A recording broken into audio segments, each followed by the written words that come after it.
What's up, everybody? Welcome to the Sounds Heavy podcast. This is the pilot episode for a brand new podcast. Myself, your host, Darrell from Ninjaloot, and Trey from Ninjaloot will be launching here in the coming weeks. Now, this is a pilot episode. Like I said before, we got together and kind of talked about the origins of our band Ninjaloot. For context, this conversation in particular on the pilot episode was recorded in the middle of the pandemic. This is an older recording. We've been working on this project for a little while now, and it starts off with us talking about the upcoming album that we were supposed to release in 2020. Now here we are, 2021, still working on. We gave a little bit of background where we came from, kind of dubbed in some songs and things that we worked on, just to kind of give everybody like a little bit of a history on where we came from. And the idea behind this show will be to interview bands, talk about their style of music, their upcoming singles, their upcoming releases. We're going to share war stories, stories from the road, random different things that we all experienced, various places to play. We're going to talk about gear. We're going to talk about bands we love. The name of the show is Sounds Heavy, and that is a theme that's going to run throughout this show. We're going to talk with heavy bands. We're a heavy band. We're going to constantly push new singles and new content through this podcast, but we're not limited to just heavy bands. As a matter of fact, our drummer Luis, who you will hear his voice in the coming weeks, is a part of a folk band. They play Irish folk music. So you're going to hear all kinds of great different styles of music. We're going to focus on, at least in the beginning, unsigned bands or bands that are signed to small record labels that are really trying to get their music out there. So if you have stumbled across this podcast, please subscribe, like it, share it, do all the things. If we have reached out to you and talked to you because, hey, you're going to be interviewed on this podcast, please share this pilot episode with your fans, your friends. Let's get everyone to listen to these bands, because the purpose of this podcast is not only to talk about music,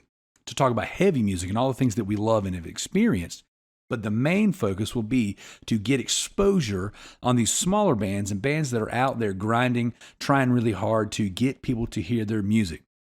We will also be interviewing other podcast hosts that do similar shows or review shows, even some streamers and stuff that review different bands' music. Maybe they react to their music on their Twitch and YouTube stuff. So there's going to be a very diverse group of bands on here. There's going to be a diverse group of hosts in and out of here. We have several amazing bands lined up, that we're doing interviews with right now. So I am really, really excited about this project, launching this pilot episode.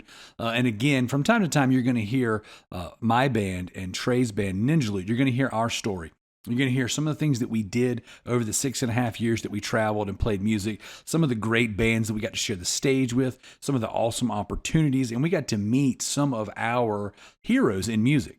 One of my favorite memories, one of the best memories I've got, and I'll tell the story later in the show, in the coming weeks especially, is I got to hang out with Josh Scoggins, the vocalist of Norma Jean and The Chariot, back in 2007. I got to hang out with him. We were playing a festival together. We were opening for The Chariot and Flyleaf, and I got to hang out with him and talk about what it's like to be married and on the road, to manage your relationships and travel and night after night, sleeping in a van, things like that. So super, super awesome guy, and just one of the many great stories we get to tell on this podcast. So without further ado, this is myself, Darrell, and Trey talking about the early days of our band Ninjaloot. And again, we're going to kind of dub in a little bit of music here and there, just to kind of give you a taste of what this show will be like and what to expect in the coming weeks. So thank you so much for your time, and I hope you enjoy it. Here is the Sounds Heavy podcast.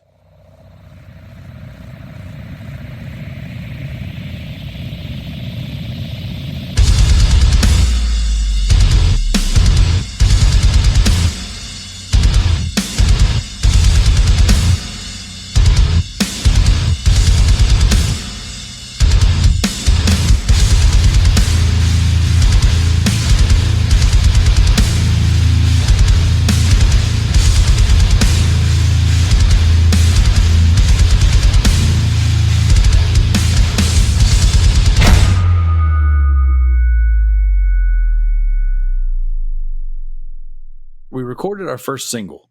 Okay.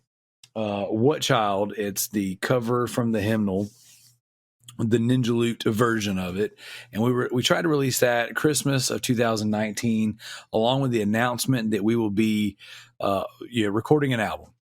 Well, then we, due to it releasing just a little bit late, we right at the beginning of the year we said, hey, in 2020 we're gonna be doing an album.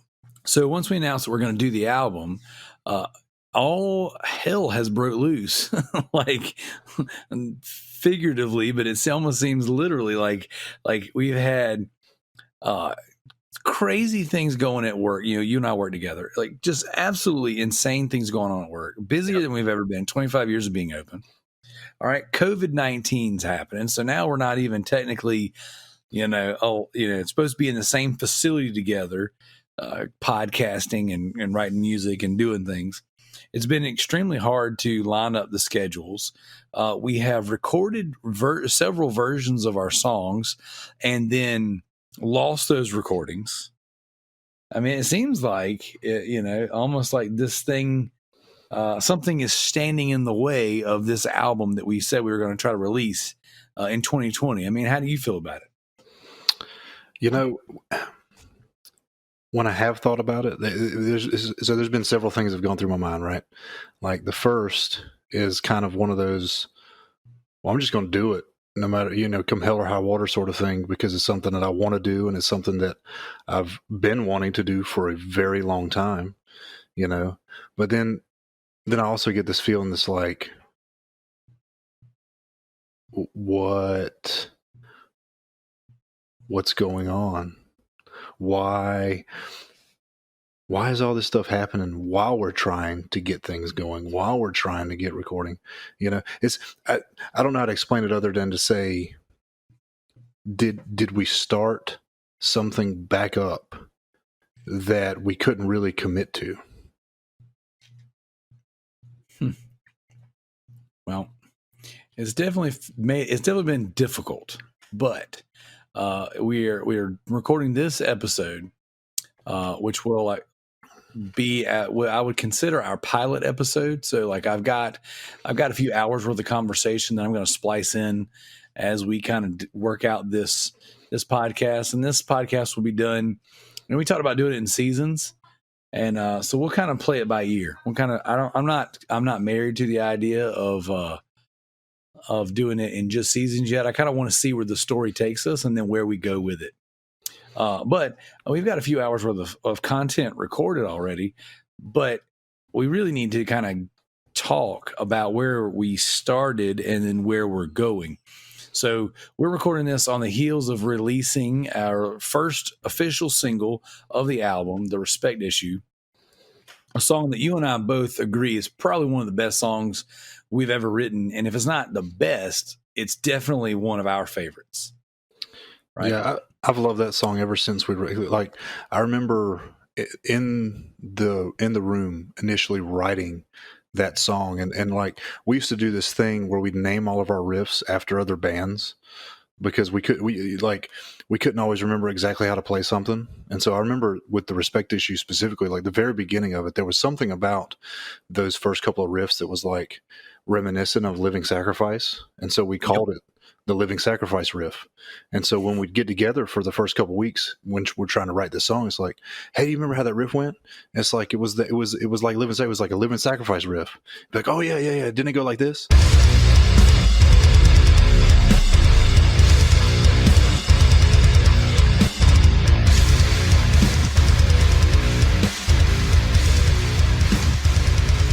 And then once we got something nailed down, it just kind of continued on. So our songwriting process was always something that was there wasn't any rhyme or reason to it, right? So I've read all this stuff and heard all this stuff about all these bands that you've got the Breaking Benjamin method, right? Where that dude, it's like the vocalist writes all of the music, and what he does, he sits in a room and he writes 100 songs, and then just picks the best 10 or 12 and puts them on the album. That's what he does. It's insane. And with Ninjaloot, it was never there's no way we're writing 100 songs.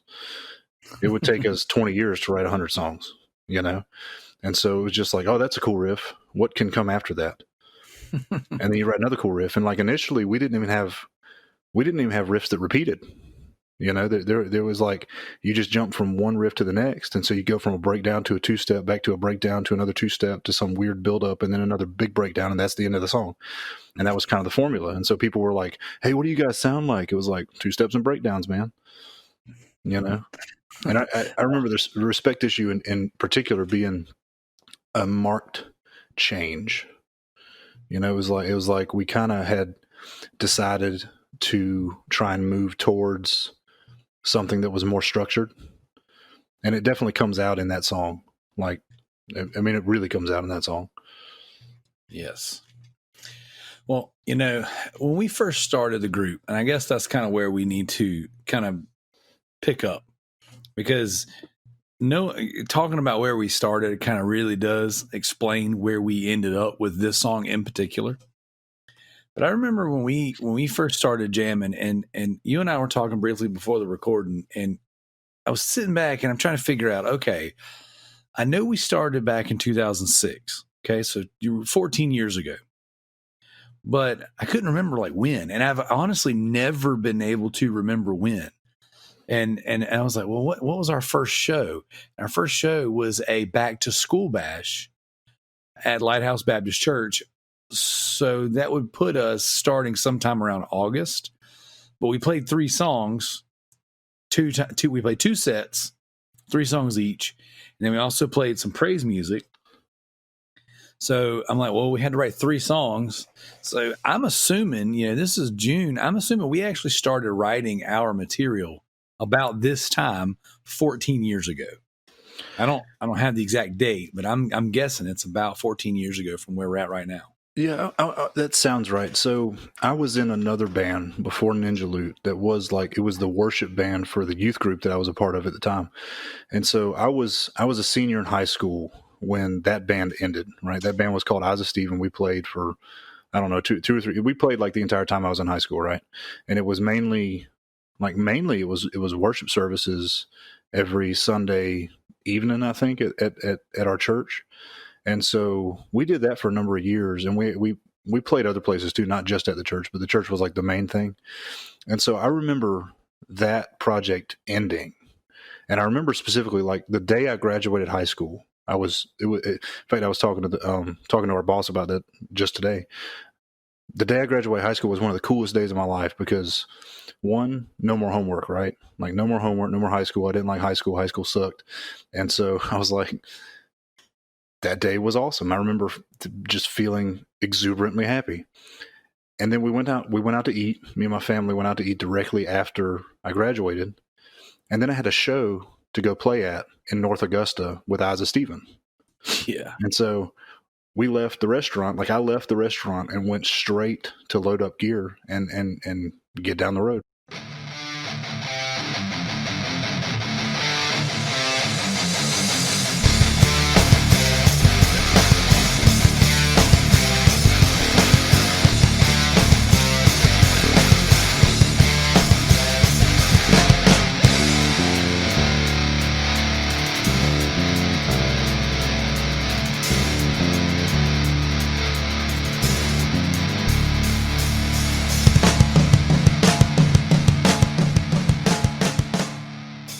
I think it was either that night or sometime very, very shortly after that night that we were all sitting upstairs in the church that we were at, talking about how, I think this has run its course and it's time to end. And I want to say, and I'm not positive about this because like you said, it's been 14 years ago, so some of it's pretty hazy. But I want to say that Ninjaloot, as far as just, us 4 guys jamming together, had already started by the time Eyes of Stephen was fading out. Yes.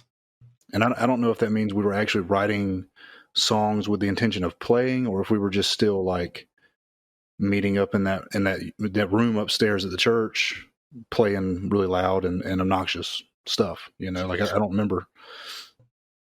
Well, we had already started. I think we had written "We're Not the Enemy." That was the first song we ever wrote together as a band. And I remember, like you guys were in Eyes of Stephen, and I was in a band a little new metal rap rock band called Extramura. Yep.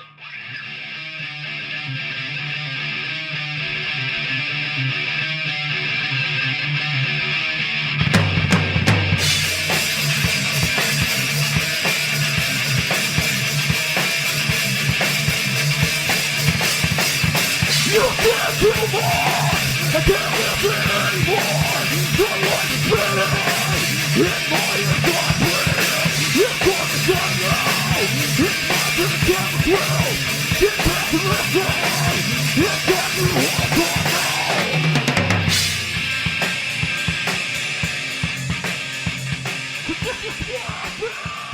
And I don't even remember how to spell it anymore. But I remember us, it was me, my buddy Marcus, Justin Toy, and then Kyle Mitchell. Actually, it started with a guy named Aaron Arant. We were actually a Kill Switch Engage cover band. And that's where we started. It was Aaron was a huge Kill Switch fan. He was like, we got to play Kill Switch songs. So, we were sitting there riffing and we're playing. And we had this other guy. I don't remember his name. He was a really fantastic bass player, just stupid good. He had like a 6-string, something fancy, and the first ever Ampeg, Hashtag bass rig I'd ever seen. And it just sounded so good. And he was just like obnoxiously talented. And so we were jamming on some Kill Switch stuff, and it was just kind of like, this is not really my cup of tea. And about the time, I don't know, I was really big into Godsmack. So we were playing, we covered Godsmack's Whatever. And it was just because I liked the palm mute with the little high end. So I was like, doom, doom, wah, wah, wah, doom, doom. And I was like, man, this stuff right here, we got to play heavier. And they're like, no, man, we got to. So we were going back and forth, and I wasn't happy with it, but that's kind of what we were doing. And then I started hanging out with you guys from some of the church functions, Judgment House and things like that. Yep. And then I came out and saw some of your shows. You guys were playing at the tavern, and you guys were playing. You were doing Eyes of Stephen, and I can't remember if this was the first. I think I went with you guys to one of the military bases and saw you guys play there. Okay, we played a couple times at Fort Jackson. I do remember that. Yeah. And you guys would do right in the middle of the set. You'd stop and do the boy band little dance or whatever. I don't remember that. Oh my gosh, there was maybe I blocked that out. Yeah, there was a part where you guys did a choreographed dance or whatever in the middle of a set. Either way, so I remember really enjoying hanging out with you guys. I'm like, man, these guys are they're so much fun, and they really love what they do. This is so much different than what I'm doing. And I remember we'd get together and jam because Justin Joy. Now, if you're listening to this podcast, there's 2 players in the game, both named Justin, and both their last names are awkwardly similar. You have Justin Joy, who played guitar with Eyes of Stephen, and you have Justin Toy, who is the vocalist in Extramura with me and some of my guys. And so you Justin Joy had mentioned all of us getting together and just playing heavy music. And I was like, dude, I'm all for that. And so I was jamming with you guys, and there was a point where we had already had the bones laid out for We're Not the Enemy. And I had started bringing, some of the lineup had changed with my group, and we started writing our own music, which was pretty terrible. But Justin Toy, I had brought him out, to a couple of the little jam sessions we had. And so, there was a point in time where I have this tape. One of these days, we're going to sit down together, and we're going to get a tape player, and we're going to listen to this tape. I have the tape from our original jam sessions that started Ninjaloot. But I had brought Justin Toy over, and we were jamming with you guys or whatever. And then it was a point in time where man, we have something here. This is working. This is cool. We all like this. So you guys had went back and y'all had ended Eyes of Stephen. And I went back, me and Justin Toy, we went back and we had broke up Extramura. And I want to say it was in a week or 2 of each other. It was all very similar, very close. Yeah. But we had really dug, what we were doing. And and that was it. I mean, that was like Justin, the conversation, we after we jam, we were all hanging out and just kind of talking, hanging out in the back of your little pickup truck or whatever. And I remember we were just talking about Christian bands and like, I don't remember who was the big talk that night, who was the subject, but I remember the conversation between the three of us, me, you, and Justin Joy. It was, why can't Christian bands like be heavy and love Jesus and talk about that at the shows? Like, why is that a problem? Why is it that the bands that are heavy, that our Christian bands, don't talk about Jesus?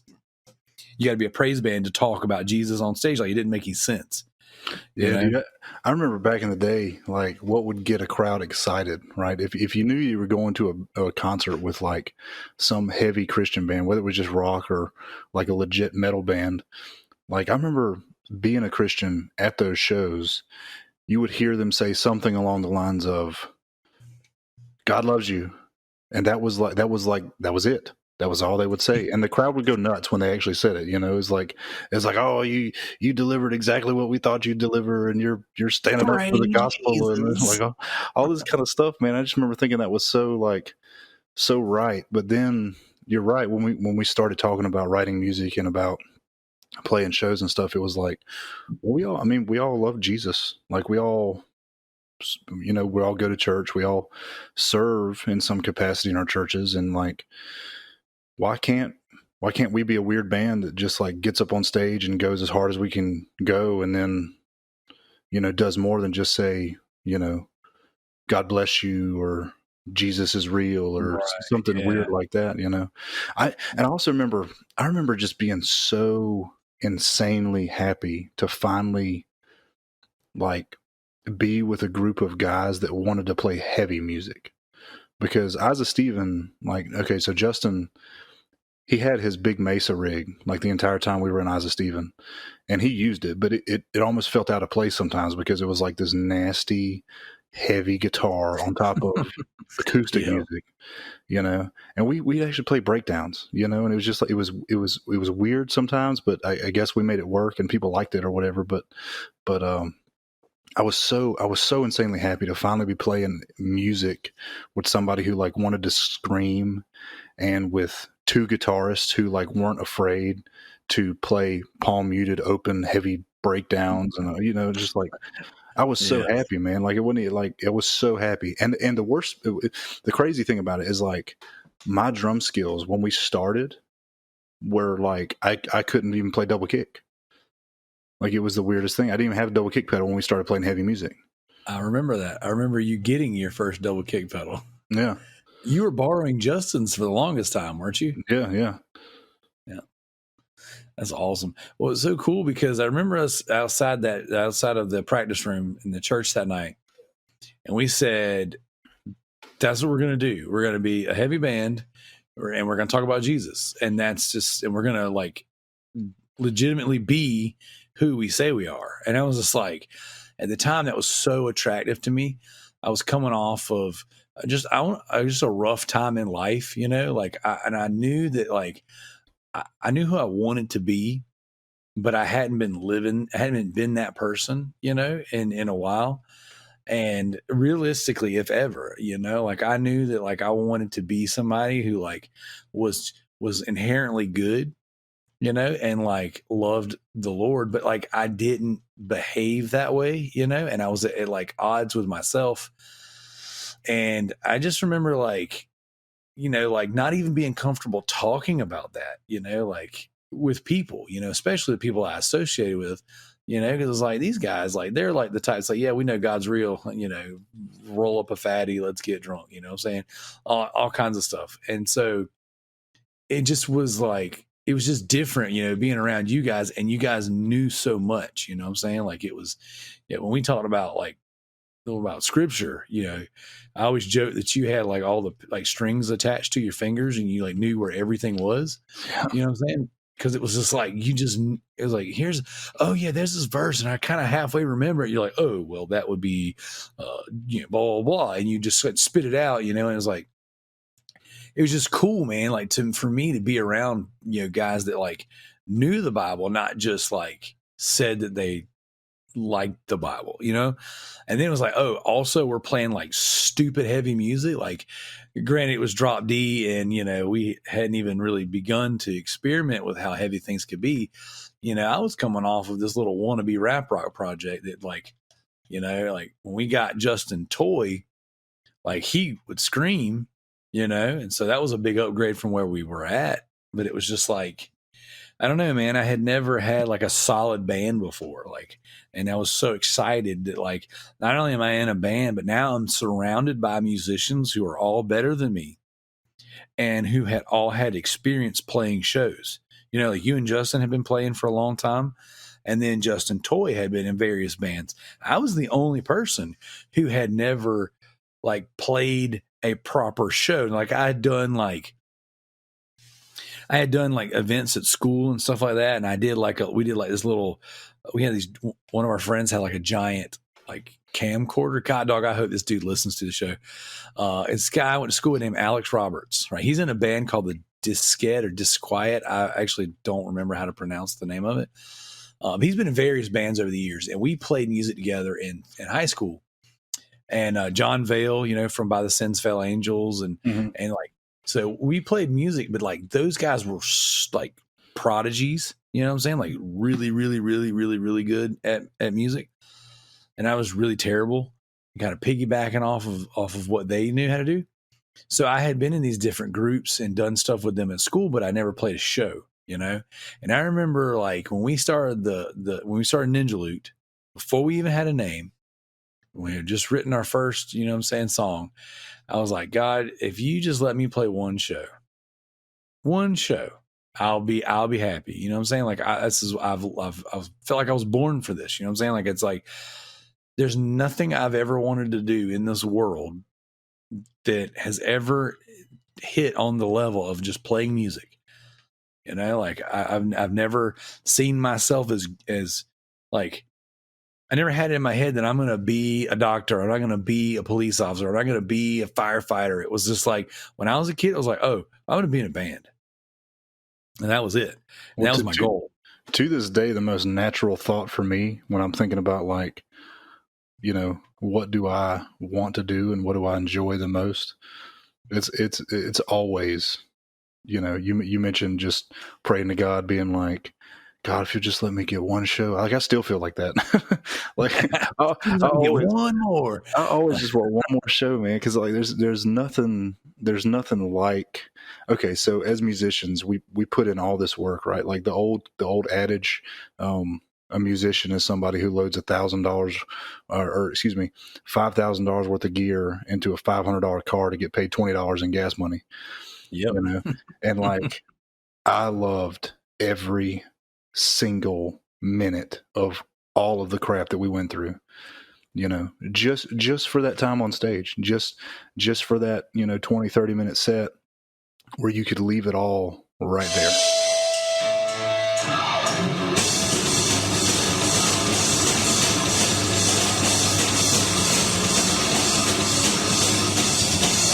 We are Ninjaloot from Columbia, South Carolina.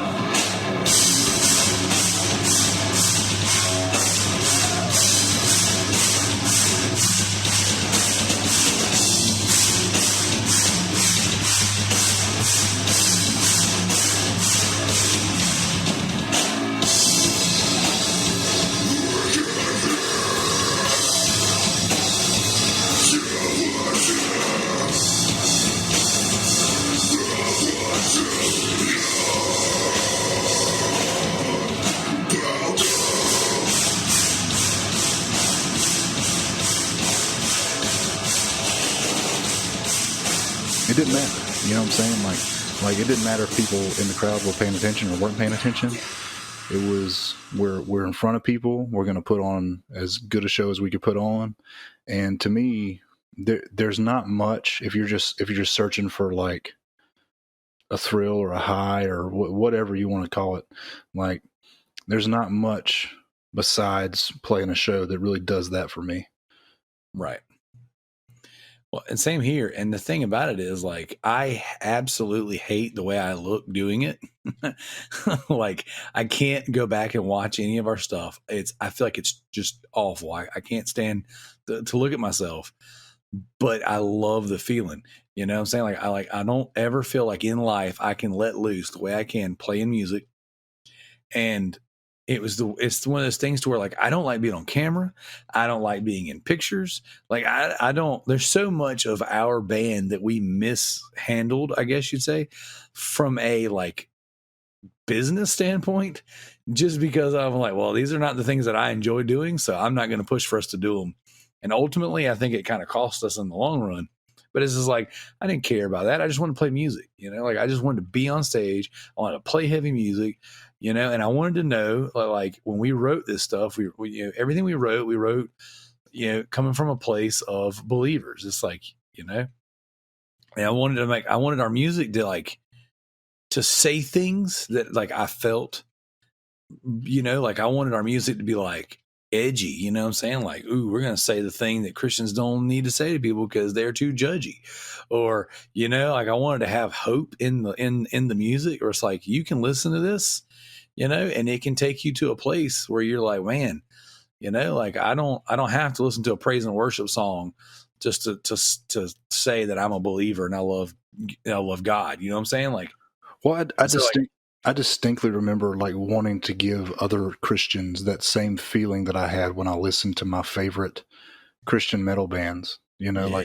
like I remember distinctly wanting to play those shows just so somebody in the audience could like feel good about liking heavy music and following Jesus.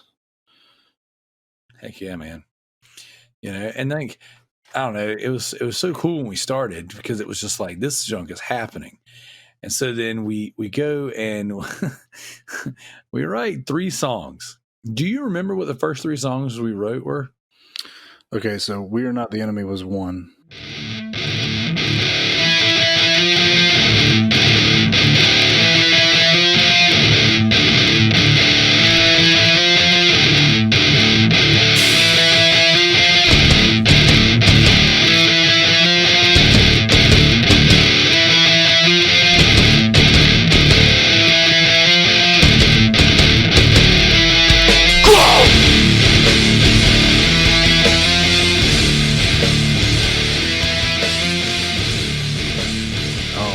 I want to say that either Nihilist or Stronger Than This came after that.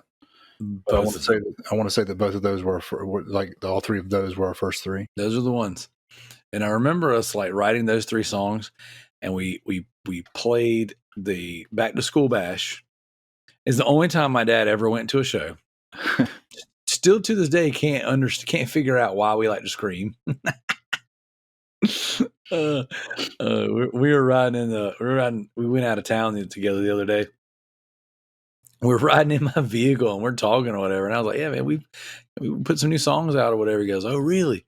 And I played What Child, you know, and he was like, oh, okay, that's really good, son, blah, blah, blah. I was like, yeah, and here's our new one. And I played Respect Issue. He's like, now let me ask you something. Why bring it? I was like, Dad, it's just what we like to do. It's just fun.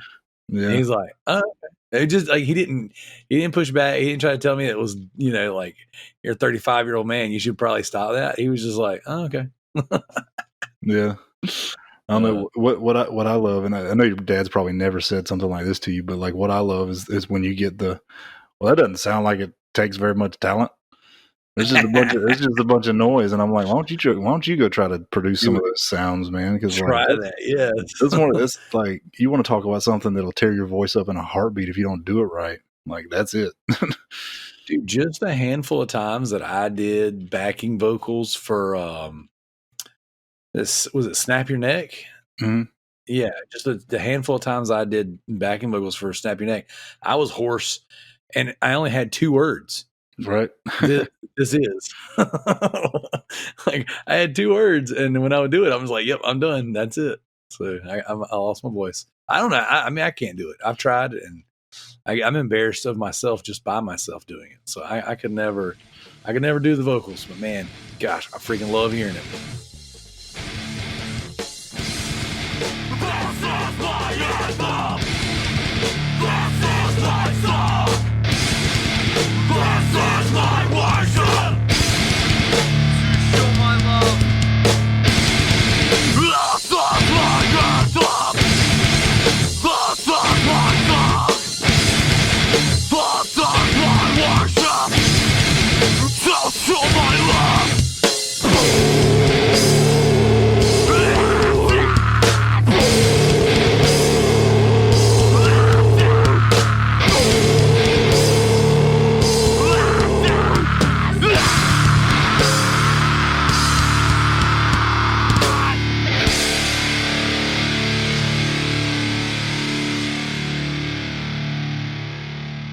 Yeah, I can't remember learning how to do it. I remember that.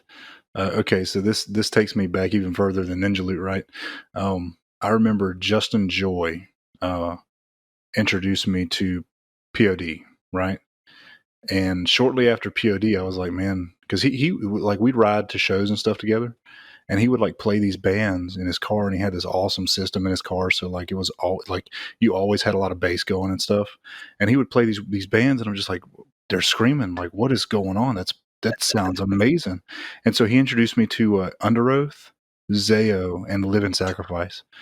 And I remember the first time I heard Living Sacrifice, I was like, this is what music's supposed to sound like. Yep. Like this is it. I was like I had never heard anything so beautiful in my life. And so I remember immediately trying to scream like Bruce.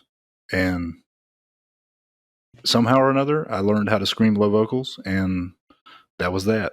Like I did it without tearing my voice up. I did it without tearing my throat up, and I don't know how, but I know, like, okay, so this, you fast forward to just a few months ago, I realized that I tried to scream and I couldn't do it anymore. And so I actually had to go on YouTube, and I felt so bad about this, but I had to go on YouTube and like look up techniques for screaming. And I was like, what are these people talking about? Like, what the freak? Like fry screaming and false chord screaming and stuff like that. I'm just like, what part of your throat are you activating? Because when I try to do that, it hurts. That's so funny. So what's crazy is, like, when we first started the band, it came as a relief jam project. Not even a real, we weren't even trying to write songs. Like, I remember us just going in the room, turning on the amps. You started playing a beat, and then Justin would just start chugging and playing, and I would just join in with it. Yeah. And then anytime we would do something in succession or in sync that sounded good, it was like, oh, okay, whoa, stop, do that again. And then it was just like the songs just naturally progressed.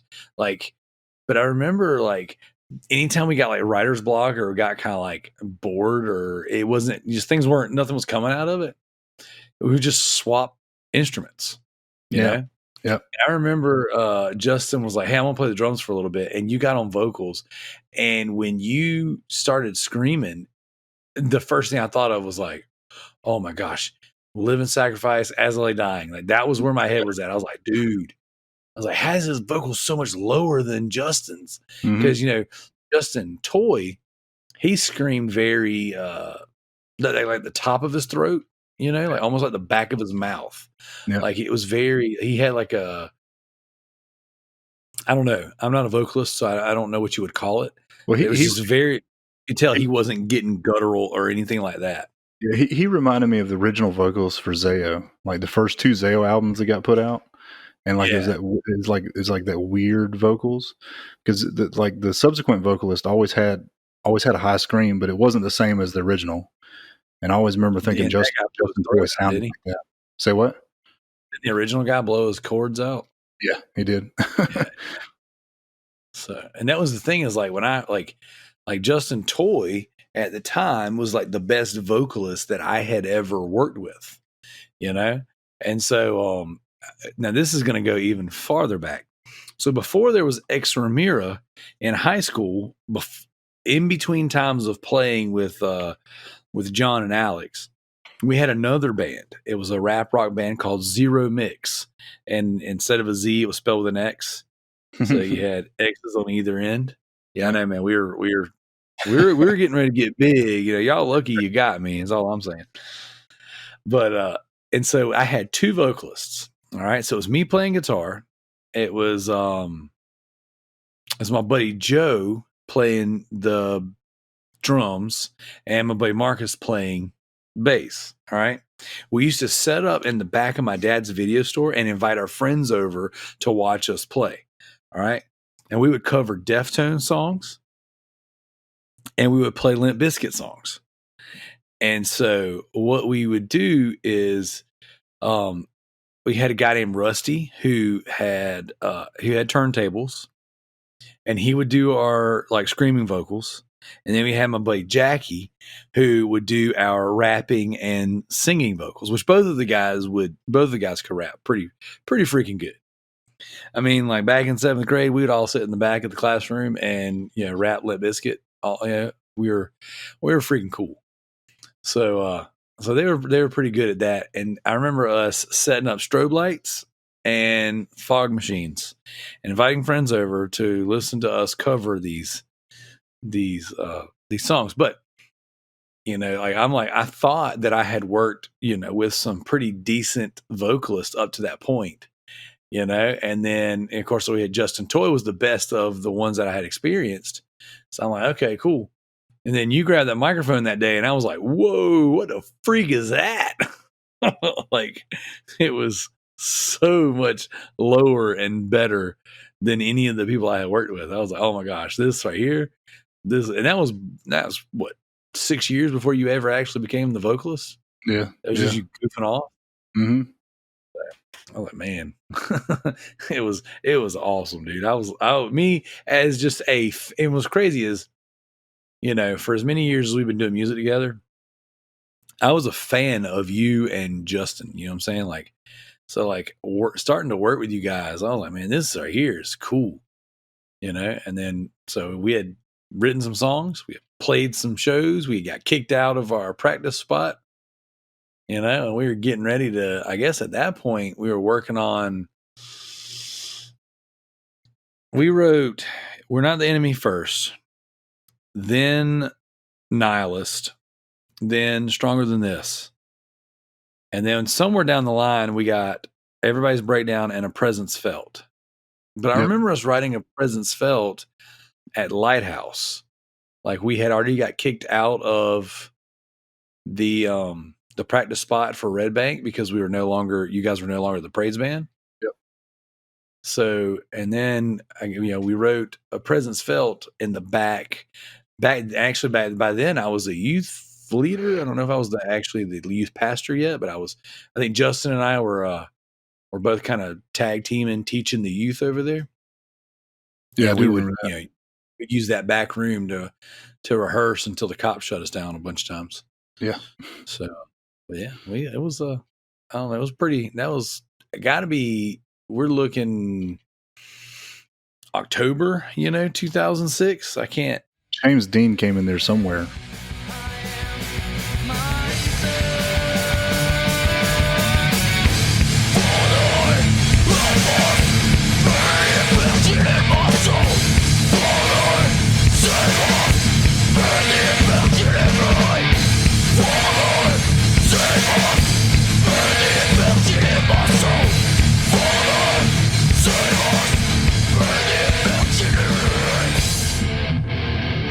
Yeah, I just can't remember where we wrote that song.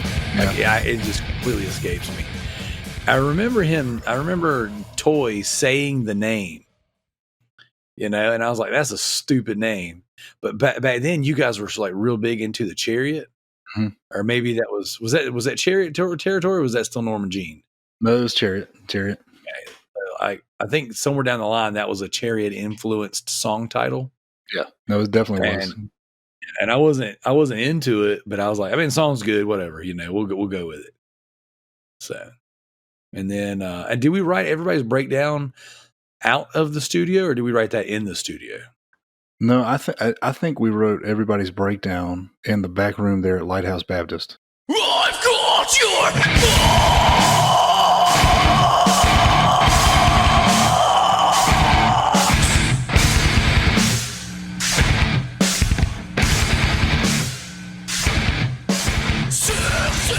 I see it's just so long ago. Like, like having these conversations. Anytime we hang out, we write music or we work on stuff. Yep. We start talking. We start jarring at these memories. But there's still some heavy blank spots because I don't remember. Because Toy wasn't with us very long. I don't even know if he played 10 shows. See, to me, it felt like he was around for a while, and it could just be because like the excitement of being in a metal band. It was very, very like I don't know how to explain it. Like I was super excited, and so my whole existence at that time was based around the fact, like, I identified myself as somebody who played in a metal band. You know what I'm saying? And so the very beginning may have been a little more. What's the right word? It may have imprinted a little more on me than everything else did, just because I was so excited. And now, Toy was with us when we moved into the storage unit, and he was there for a while. Like I did, because well, I don't want to talk about that particular story on a podcast, but yeah, but like, he was there for the inception and the getting kicked out. Yeah. of the storage. Well, so like, because so when we wrote the first handful of songs. Yep. Okay, so technically, We're Not the Enemy is 14 years old now. The first Yep. that what I've originally, it was just our EP. We just didn't really name it. But since I have put all that stuff out on the digital, places, whatever, I have renamed that one the Stronger Than This EP because we put out so many freaking EPs. Yeah. So that EP comes out, or excuse me, let me back up. We go to a bluegrass specializing in recording studio called Trackside. Yep. Because that's the only studio we were all familiar with. You guys had already been there, and I think I had heard about Strawberry Skies, but we didn't know anybody who did any work there. Well, that's where Isaac Steven recorded. Strawberry Skies? No. Trackside. Right. Because it was the guy's name was Dennis, and he ran sound at Round Hill Baptist, which is where my wife went to church when she was young. And Carl Clary, who used to be our sound guy, that's where he went to church for a very long time. And so he hooked up Isaac Steven with Dennis, and we got in, and I can't remember how much we paid him, but Isaac Steven got in there and recorded, and like we used that same connection to record those initial songs for Ninjaloot. Right.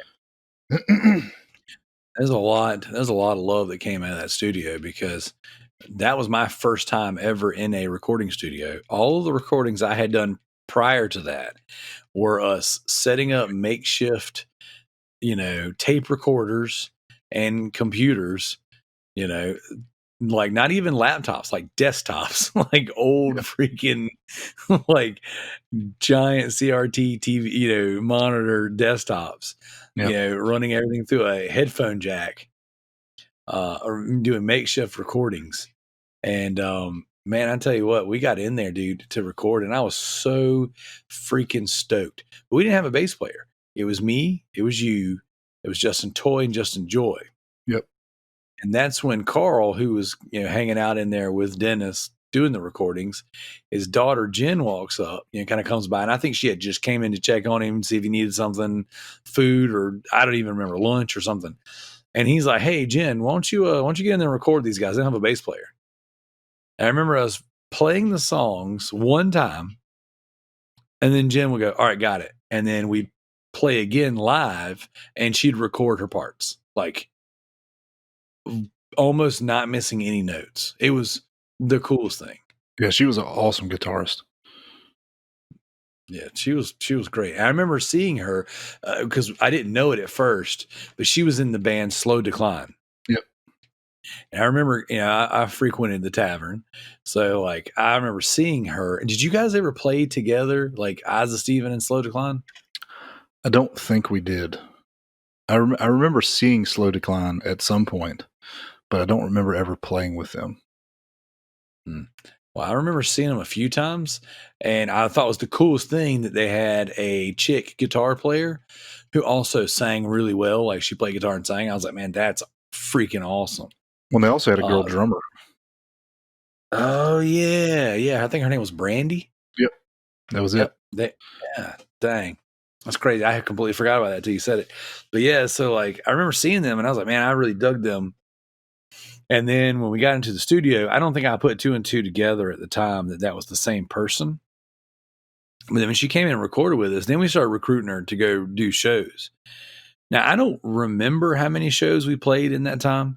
Like, it feels like a lot, but like there's only a handful that I can actually remember with Justin Toy, because I don't feel like he played with us.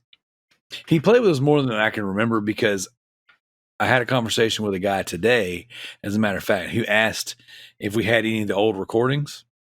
And so I sent him our SoundCloud links and our Bandcamp link. And he was messaging back and forth with me. He said, where's my phone at? I'll read it out to you. It was funny. We haven't talked in years, me and this guy. Okay. I don't know if you remember Ryan Studemeyer from And Then Came Terror. Yeah. I believe he's a lawyer now. Is that who you're talking to?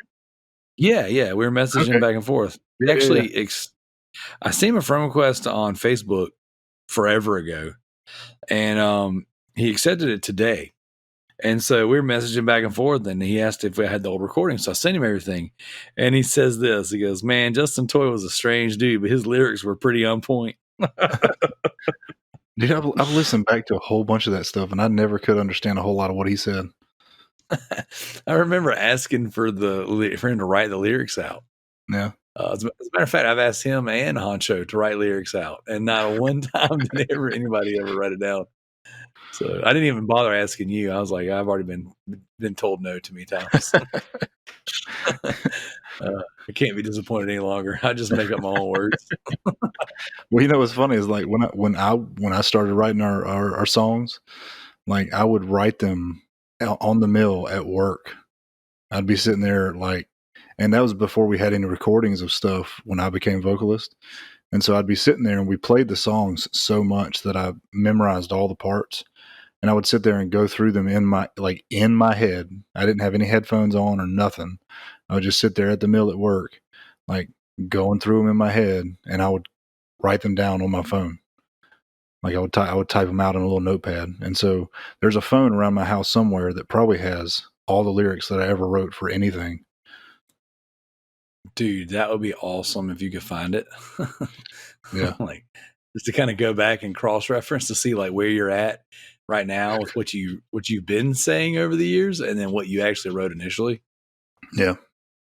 So, well, I remember when we wrote the songs, like, we didn't have a bass player, so we would go and play, and it was crazy to think that we would ever even, like, at this point in life, I would never, ever want to play a show without a bass player, right?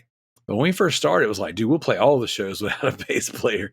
And then we got so many compliments on being so heavy. And I'm just like, man, our amps really did make up for what we were lacking and bottom end. Oh, yeah. Because Justin had the Mesa dual rectifier half stack. And then I went and picked up off of the guitarist from Stretch Armstrong. I bought a Mesa cab with a PV 5152, and I went and put boogie tubes in it. Yep. So we had bottom end for days. But dude, just knowing now what what I didn't know back then, I would never want to play a show without a bass player. It's insane to think that was even like, oh yeah, that's what we did. Yeah, well, like I've listening back through some of that stuff just the past couple of days or whatever. I kind of went on a binge last week and just listened to the old Ninjaloot stuff a few times over. And like, I remember, okay, so the song that we have, 50 Cars, right? The full title for that track is 50 Cars Around the Track is Nothing But Noise. And that came from Trackside Studio. Yep. I don't remember if we recorded with Honcho at Trackside Studio, but I remember that's where that song title came from. And it's because Dennis could not comprehend we want it to sound heavy. Like we want multiple tracks of the guitars. We want a lot of bottom end, and we want it to be as loud as you can possibly get it without breaking the guitars. You know what I'm saying? Without a whole bunch of crackle. And I remember he looked at all of us like we're all sitting there going, "Why can't you just push the volume up? You know, like what? Like why can't you just use that slider and push it up? Like it's not crackling, man. Like just push it up." And he's like, Here's the thing, fellas. Okay." And he had these two cups that he had like behind his giant $200,000 mixer. You know what I'm saying? And one of them was a small cup and one of them was a big cup. And he says, "Here's the big cup. This is everything you want in your recording. Here's the small cup. I can't fit everything from the big cup into the small cup because the small cup's what you're going to be left with at the end." And I remember like my thought process just went, "What? Like that doesn't even make sense." And then he said it. He said, "You know, in NASCAR, if you got one car going around the track, like if you're out there on a practice run and you got one car going around, you can hear the engine, you can hear every gear shift that happens. But then if you get 50 cars on that track, there's nothing but a bunch of noise, and that's what your music's going to be like if you don't let me just try to bring everything out the way I am."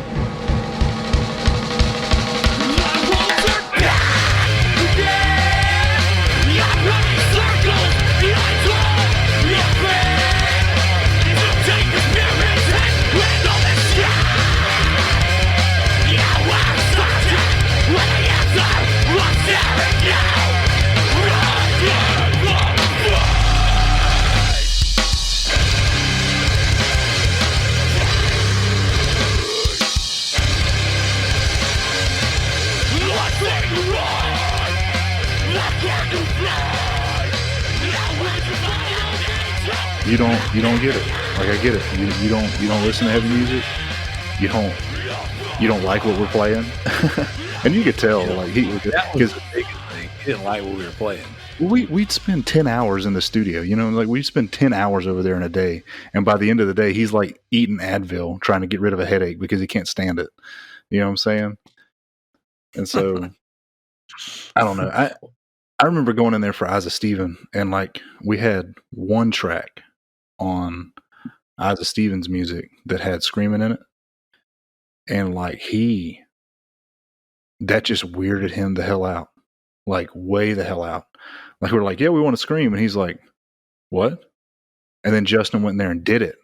And he was like, "What's wrong with you? Like, why would you want to put that on a Why would you on a yell? CD?" You know?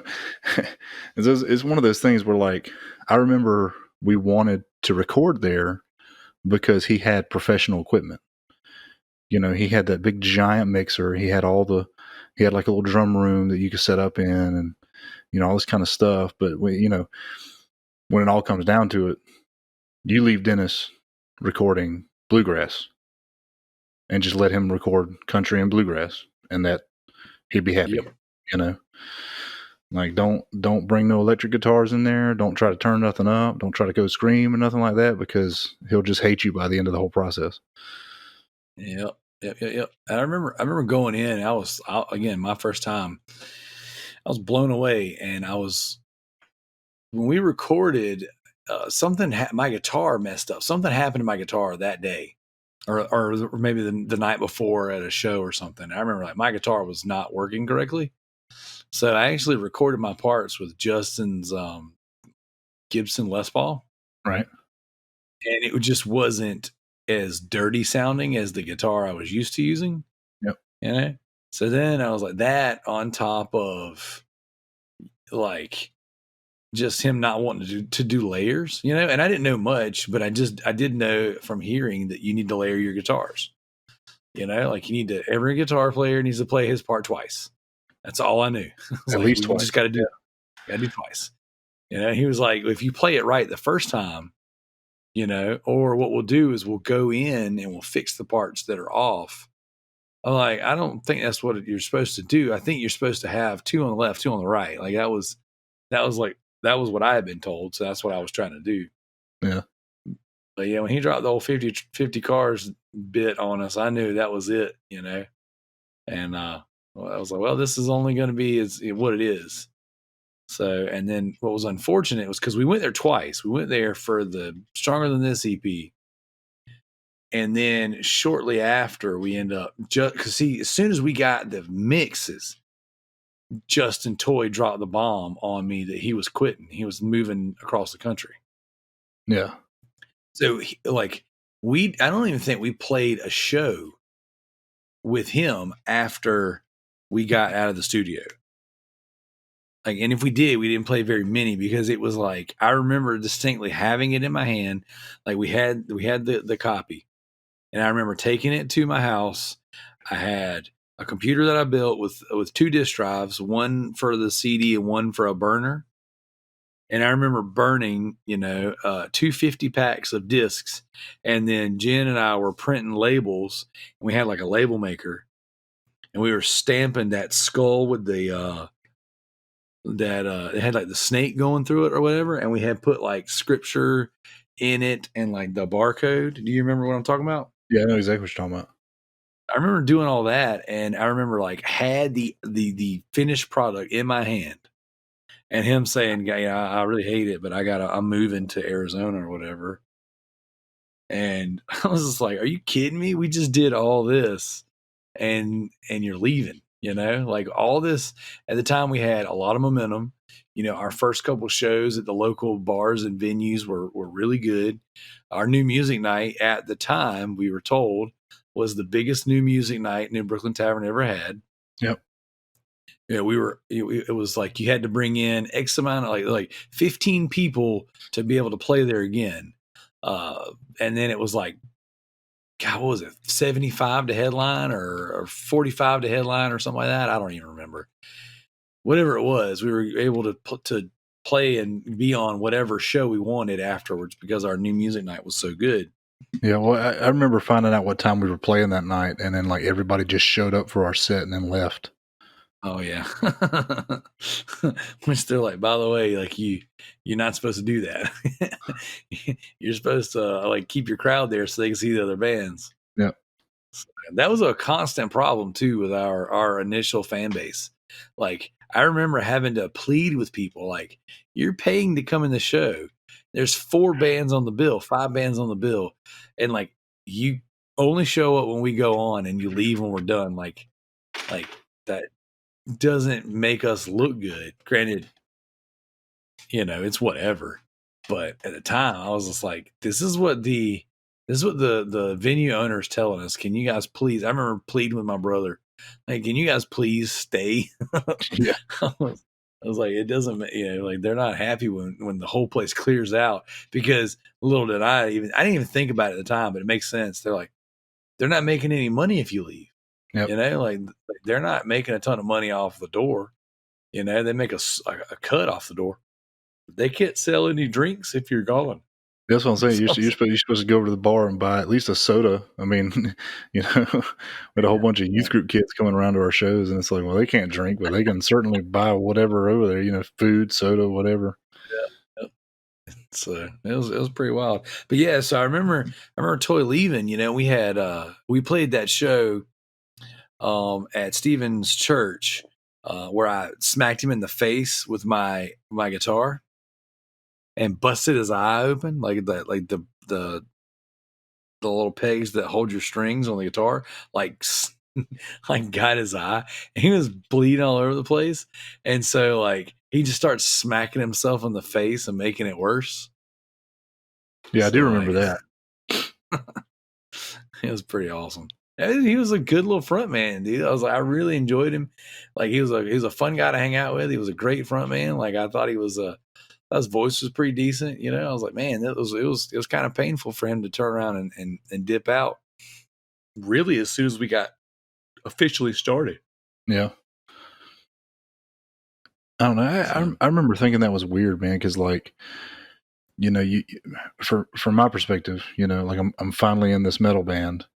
And then just all starts falling apart because the one thing you need for a metal band, the vocalist, screaming, he's like, yeah, I'm out. And he was super sketch at the time anyway. Like there was a whole bunch of stuff that he was doing that none of us knew about. And so it got really weird there for a little bit. Yeah. And I remember us all having the conversation, like when he left, it was like, yeah, I think this is probably a good thing. because It was a you bit of a know, heartbreaker. yeah, this is super weird, but like I remember thinking, I'm like, well, I don't know how you come back from this. Like, I don't know how you get around this. And I guess at the time I didn't realize that you could just put an ad up on MySpace for a vocalist and somebody would show up, But that's exactly what happened, right? Oh my gosh, it was crazy because like at the time, like I didn't even know how to find another vocalist. I was like, this is not good. Like to me, it was like dire straits. But I was really glad that you guys continued to play. We kept practicing. You know what I'm saying? And then like, I got on Facebook, not Facebook, MySpace. Yep. I got on their classifieds, which I'd never been on it before. And like I don't even know how long it was active. I got on our MySpace. I was in the back of the place I worked at. I worked at a bar supply warehouse, and so I was in the back pulling bar supplies, and we had a computer back there that we would ring up our orders and stuff. And I like was just back there. I was like, man, maybe we need to put an ad on classifieds. Like I was thinking, like the Trader, Yeah, right. or the local newspaper or something. Well, And at that so time you probably could have. right, because that was that's where I bought my gear, you know what I'm saying? That's where I bought my rig. Yeah. So and that's where like all the musicians were doing stuff. So I remember I sold my boat on there. So I was like, okay, I'm gonna go on there. I was like, as soon as I get a break, I'm gonna go on the classifieds. And like I don't remember why I didn't do it. I just went straight to MySpace. And I guess I was maybe just getting on and checking the band's profile or whatever. I don't even know. But I remember seeing the classifieds on there and I was like, oh, snap. So I posted on there that we were looking for a vocalist, and it couldn't have been a week. I don't even think the ad was on there, but a couple days. And I remember, Mike Honcho responded, and I was like, I think he was the only person that ever responded to. And I remember seeing, like, I clicked on his little MySpace profile, and it said that he liked zombies and Dawn of the Dead and like all these things that I was into. And I was like, oh snap, he's gonna be cool. So I invite him out to our storage unit. And then like, we're jamming, we're kind of talking to him. We're like, hey, we're Christians, blah, blah, blah. This is like super important to us, like kind of like first and foremost. And he was like, yeah, I'm a believer. Yeah, blah, blah, blah. He seemed kind of timid and kind of shy. And I was like kind of nervous. I'm like, this ain't gonna work. This is gonna waste of time. Then we're not gonna find a vocalist. Like internally, I was like very down, And then like the dude grabs the microphone and just lets it rip. Yeah. And I remember me and Jen like looking like real fast, like looking at each other, and our friggin' mouths were open, our eyes were big, and then Justin Joy was shaking his head yes. I was like, that's it, man. That's the one. Like that was like, boom. This is we have replaced our vocalist.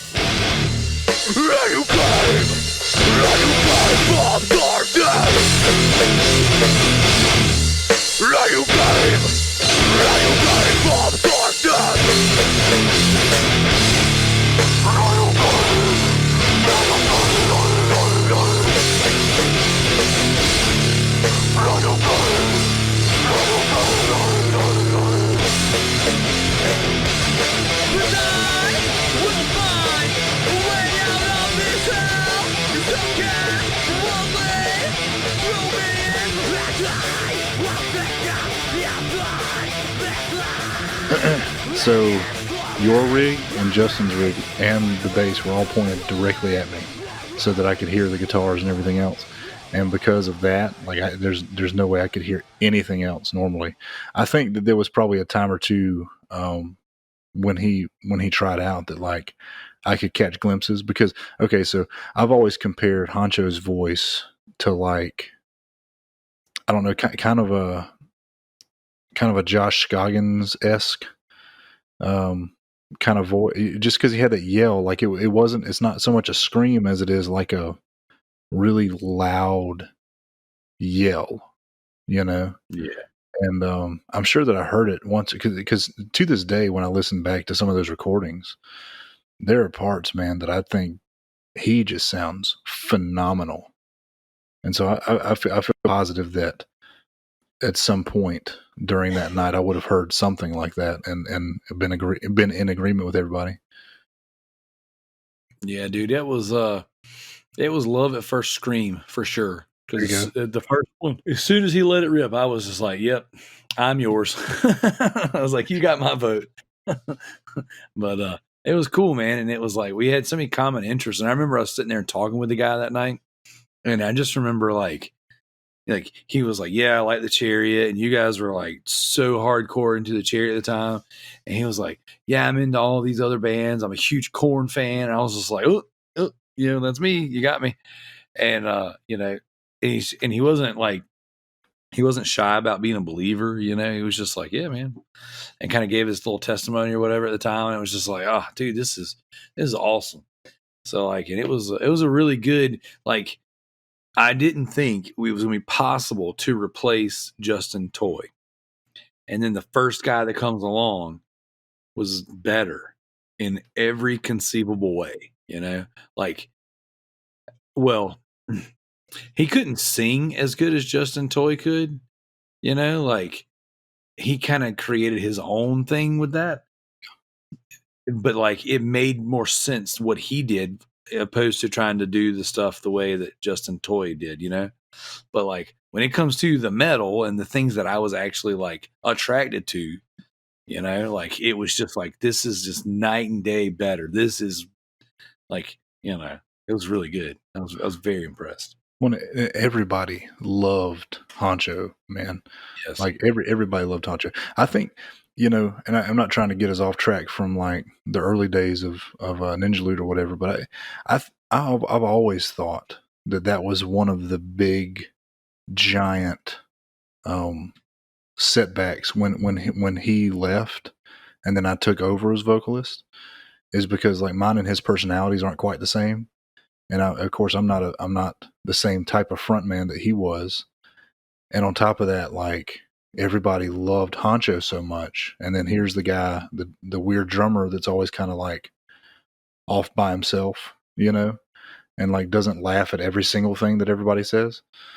Yeah. And so I always felt like, there was I wouldn't say resentment is like the right word for it, but I always did feel like I had to live up to what Honcho had put in place. And I like to this day, I don't feel like I met that as far as his charisma and his just overall presence on stage and a lot of the reasons that people loved him. Like I just don't feel like I ever met that. And so I feel like when he left, that was part of the reason that we took a dip in our shows and our fans and stuff like that. I mean, on top of the fact that we got a little more real with stuff, but I don't know. I loved Honcho. Like, I never wanted Honcho to leave when he left. Yeah. Yeah, I think that I thought he was great. He was a great friend. You know what I'm saying? Like he was a lot of fun to travel with.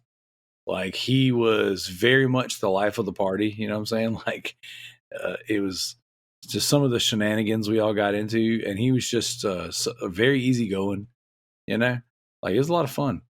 Like it was a good time, and I think that we had a bigger, I guess, setback in between the two of you. I think if it would have been immediately you replacing Honcho, things would have been different. But I think the fact that we tried to keep going with a different fill in for a while, and that was just not. I think that Steven took the blunt of the resentment and the frustration from our fan base. Yeah. Because I think not only was he not Honcho, but then he was trying to do the things that Honcho did, and like it just I think that a lot of people were not happy about that, Well, and like that run with Steven and Kyle, like even now, I I don't always think, when I think about those days, I don't always think of those days as Ninjaloot days. Like it almost felt like a different band, you know? Mm. And so I don't know. I find myself sometimes, not all the time, and this isn't a slight against Steven at all, or at least I don't mean it that way. But I find myself sometimes forgetting that was a chapter in the Ninjaloot story. Yeah. You know, that like when Yeah. because we wrote a few songs with them, and when Steven was gone and when Kyle was gone, we didn't play those songs anymore. You know, and so it's like this little blip popped up for, I don't know, 6 months, a year, or something, however long it was, and then it fell back out, and that was that. Yep. It definitely wasn't long, but what I like to do, Trey, is I kind of want to land the plane here. I Yep. think we're at a good stopping point. You know, the beginning days of when we started, you know, we did gloss over like a very glaring and important piece of the Ninjaloot story, and that was how we came up with that stupid name. Yep. But I think if we, you know, next time we get together and record, we can kind of tackle that and then kind of work our way into the recordings and the songs we did with Honcho, because there's a lot to tell. There's a lot to talk about there. There was a lot of really good, and we got a lot of tremendous opportunity that really did kind of set the stage for all the things we were able to do for the next few years. Yeah. So I think if you want to go ahead and land the plane here, I think that's a really good stopping point. And then we next time we get together, you know, we can maybe we'll even have a guest or two to kind of, you know, share their perspective on what that time was like. Yeah, I'm good with that. You know, I guess just thinking back on some of that stuff, man. Like when Honcho came on board, that's when shows started picking up a lot more. That's when a lot of the stories that I tell friends about, like crazy things that happened at shows, those were all like in the Honcho time frame. You know what I'm saying? Like every single one of them. I can't think of too many shows that were like nuts outside of when Honcho was in the band. I mean, because I don't want to get into it now, but it's just that whole period was like, it was like riding on the freeway. You know, you just get on and you go as fast as you can for as long as you can, and just ride. You know, and then that's what it felt like, and that's when, I don't know. There was so many awesome opportunities that we got handed to us while he was the front man, and you know, that's also the time frame that Justin Joy dipped out, and you know, I mean, all that stuff, man. There's so much there. Yeah, that's a lot. And I will say this, and I'll kind of end it with this. This is in my head because, like, you know, I had handled like our booking and schedules, and I tried to do what little bit of management, you know, that we actually did. You know, I tried to handle all that stuff, and I just remember like Honcho stepping up and taking that spot was the point where I didn't have to ask for shows anymore. You know, that's when people started asking us to play. Yeah. And I now remember that was like a distinct point. And it wasn't that he brought some huge fan base, because he had never even really been in a band. You know, I think he had been in jam bands just like I had. But it was just the chemistry, the culmination of everything we had and what we did, you know, and then how much fun we had performing. That was it. That was the secret sauce. And I do feel like that was that was probably I guess that his tenure was I would say was the height of our group. You know, I think we got to do some great stuff after that, but I think that was you know, and things changed too. Like the music industry changed, like the way people went to shows changed. Like a lot was going on in the big picture that we, you know, might not necessarily have thought about. You know. But I just remember like the scene was hot, you know, the shows were hot. Like we were playing with every band we could think of. And I just remember that time with him was, it was all good, you know, like even the struggles in life, you know, like we all got married when Honcho was there, you know, like we didn't start having kids till after the fact, you know, like it was, you know, it was a lot easier during that time as well. Yeah, dude. Well, I appreciate you coming on here and doing this with me tonight. And like I said, next time we'll pick up. And then by the next time we get together and record, this will already be out and in the wild. Yeah. So, well, I dig it, bro. I hope I didn't have too many brain farts that you have to edit out or whatever. dude, you're good.